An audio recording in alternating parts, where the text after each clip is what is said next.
Марко Цепенков. Роден е во Прилеп, во сиромашно семејство, кое води потекло од прилепското село Ореовец. Заради тешката материјална состојба, основно образование учел само 1 година, а потоа продолжил да го учи терзискиот занает. Во периодот околу 1856-57 година почнал да собира народни умотворби, поттикнат од Димитар Миладинов. Работел 7 месеци во Народното собрание на Бугарија, по статистика на народното население, а подоцна работи и во финансискиот оддел, пошто е администратор во печатницата на браќата Поп Спиркови. Тој дал голем придонес на македонскиот народ. Покрај тоа, придонесот на Цепенков во македонската книжевност е од голема важност, како и за развојот на македонската фолклористика, етнографија и култура. Целокупната оставина на Марко Цепенков се чува во Архивскиот институт на Бугарската академија на науките во Софија. Во современа Македонија, делата на Марко Цепенков за прв пат биле реиздадени во 1954 година од Блаже Конески во Сказни исторенија. Во 1957 година творештвото на Цепенков било прикажано во вид на филм од Кирил Пенушлиски, кој 1 година подоцна започнал со неговото издавање. Во 1972 година било објавено целокупното дело на Цепенков на македонски јазик.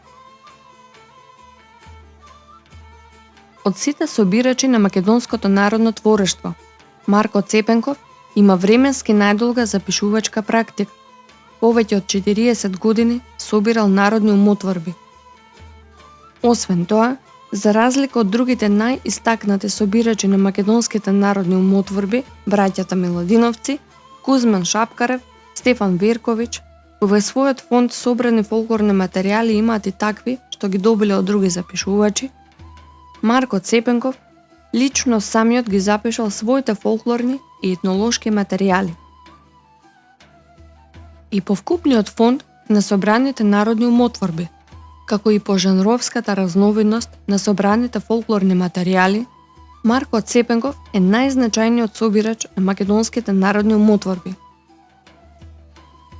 Во вкупниот број на публикувани и непубликувани негови дела може да се набројат повеќе од 5500 поговорки, 800 приказни, 150 песни, 100 гатанки, 400 верувања, 300 благослови, 350 бајања, 2900 соништа и нивни толкувања, 70 детски игри, јазичен и етнолошки материјал, народен речник, описи на занаети, обичаи, обреди, реквизити од домашниот материјален живот и народната аргономија и слично.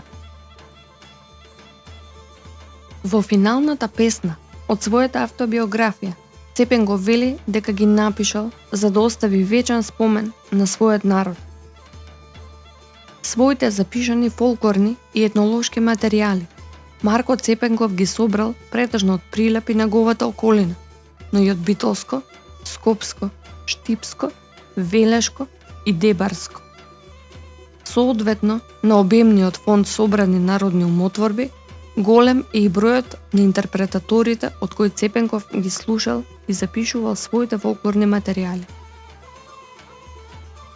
Автор е на драмското дело Црне војвода, а неговата автобиографија представува богат извор за проучување на целокупниот живот во Прилеп. Заборавен и во беда, Марко Цепенков почнал на 29 декември 1920 година во Софија, каде е и погребан.